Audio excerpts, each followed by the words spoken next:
పెత్తందారి చంద్రబాబు, శల్యసారథి పవన్ కళ్యాణ్, పేర్ని నాని తీవ్ర విమర్శలు. తోడబుట్టిన చిరంజీవిని తలదించుకునేలా చేసిన పవన్ కళ్యాణ్ నుంచి కుటుంబ సంబంధాల గురించి నేర్చుకోవడం హాస్యాస్పదంగా ఉందని వైసీపీ మాజీ మంత్రి పవన్ కళ్యాణ్ విమర్శించారు.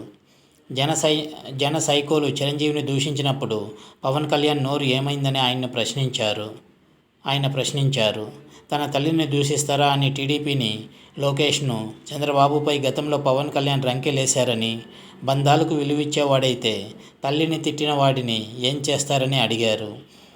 పవన్ కళ్యాణ్ తల్లిని తిట్టిన వారి పల్లకి మోస్తున్నారని పేర్ని నాని విమర్శించారు.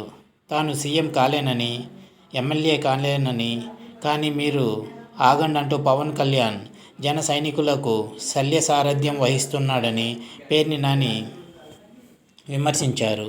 మీరు శల్యుడు కాబట్టే జగన్ అర్జునుడంటే బాధ కలిగి మాట్లాడుతున్నావని పేర్ని నాని ఆరోపించారు. గతంలో చంద్రబాబు మనకొద్దని చెప్పి పంపేస్తే బందరు ఎంపీ బాలశౌరి, ఆ తర్వాత పవన్ కళ్యాణ్ కూడా చీకొట్టారని, చివరికి చిరంజీవి సాయంతో జనసేనలో చేరారని పేర్ని ఆరోపించారు.